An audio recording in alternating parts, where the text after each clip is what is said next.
ଠାକୁରଙ୍କୁ ଫୁଲ ଅର୍ପଣ କରିବାର ନିୟମ।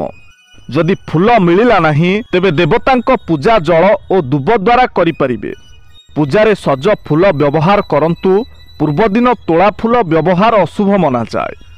ଫୁଲ ଅର୍ପଣ ସମୟରେ ପ୍ରଥମେ ପାଦରେ, ପରେ ମସ୍ତକ ଓ ତାପରେ ଅନ୍ୟ ଅଙ୍ଗରେ ଫୁଲ ରଖିବା ଉଚିତ। ଫୁଲ ଦେବାବେଳେ ନିଜର ବିଶି ଆଙ୍ଗୁଳି ଦ୍ୱାରା ସ୍ପର୍ଶ କରିବା ଉଚିତ ନୁହେଁ। ଦେବତାଙ୍କୁ ସବୁବେଳେ ତାଜା ଓ ସୁଗନ୍ଧିତ ଫୁଲ ଅର୍ପଣ କଲେ ଭଲ ଫଳ ମିଳେ। କିଛି ଫୁଲ ଦୀର୍ଘ ସମୟ ପର୍ଯ୍ୟନ୍ତ ଶୁଦ୍ଧ ରହେ, ଯଥା ପଦ୍ମଫୁଲ 5 ଦିନ, ଅଁଳା ପତ୍ର 2 ଦିନ, ବେଲପତ୍ର ଯେତେ ଦିନ ରଖିଲେ ମଧ୍ୟ ଶୁଦ୍ଧ ରହେ। ଘରେ ଦେବତାଙ୍କ ମୂର୍ତ୍ତିକୁ ଫୁଲରେ ସଜାଇ ରଖିଲେ ଘରେ ସମୃଦ୍ଧି ଓ ଶାନ୍ତି ରହେ। ପଞ୍ଚମୁଖୀ ହନୁମାନଙ୍କ ଦିବ୍ୟ ରୂପ ଓ ମହିମା ସମ୍ପର୍କରେ ଆସନ୍ତୁ ଜାଣିବା। ପଞ୍ଚମୁଖୀ ହନୁମାନ ହେଉଛନ୍ତି ଶକ୍ତି, ସାହସ ଓ ଭକ୍ତିର ପ୍ରତୀକ। ତାଙ୍କ 5ଟି ମୁହଁ ଜୀବନର ଭିନ୍ନ ଭିନ୍ନ ଦିଗକୁ ଆଲୋକିତ କରେ। ବାନର ମୁହଁ, ଏହି ମୁହଁ ଶତ୍ରୁ ଉପରେ ବିଜୟ ଦେଇ ନେଗେଟିଭ ଶକ୍ତିକୁ ଦୂର କରେ। ଏହା ସାହସ ଓ ସତ୍ୟର ପ୍ରତୀକ। ଗରୁଡ଼ ମୁହଁ, ଏହି ରୂପ ଜୀବନର ସମସ୍ତ ଦୁଃଖ, ରୋଗ ଓ ବିପଦକୁ ନିରାକରଣ କରେ।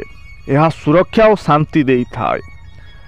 ବରାହ ମୁହଁ, ବରାହ ମୁହଁ ଜୀବନରେ ପ୍ରସିଦ୍ଧି, ଶକ୍ତି ଓ ଦୀର୍ଘାୟୁ ଦାନ କରେ। ଏହା ଅଗ୍ରଗତି ଓ ସଫଳତାର ପ୍ରତୀକ। ନରସିଂହ ମୁହଁ, ଏହି ମୁହଁ ଭୟ, ଚିନ୍ତା ଓ ଅନ୍ଧକାରକୁ ଶେଷ କରି ଭକ୍ତଙ୍କ ମନକୁ ଦୃଢ଼ତା ଓ ସାହସ ଦେଇଥାଏ। ଅଶ୍ୱ ମୁହଁ, ଏହି ମୁହଁ ମନୋକାମନା ପୂରଣ କରେ, ଭକ୍ତଙ୍କ ଜୀବନରେ ସମୃଦ୍ଧି, ସଫଳତା ଓ ଶାନ୍ତି ଆଣିଥାଏ।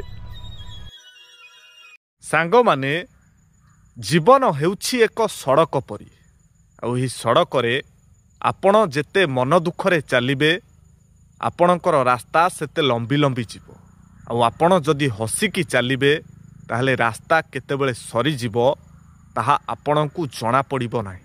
ହେଲେ ଆପଣ ମନ ଦୁଃଖରେ ଚାଲିବେ କି ମନ ଖୁସିରେ ଚାଲିବେ ସେ ବିଚାର ଆପଣମାନଙ୍କର। କ'ଣ ଠିକ୍ ତ? ଯଦି ଭିଡ଼ିଓଟି ଆପଣଙ୍କୁ ଭଲ ଲାଗିଥାଏ ତାହେଲେ ନିଶ୍ଚୟ ଗୋଟିଏ ସେୟାର କରିବେ। ଆଉ ଏହି ଭିଡ଼ିଓଟି ଆପଣଙ୍କୁ କିପରି ଲାଗିଲା କମେଣ୍ଟରେ ଆପଣଙ୍କର ମୂଲ୍ୟବାନ ମତାମତ ଦେବାକୁ ଜମାରୁ ଭୁଲିବେ ନାହିଁ।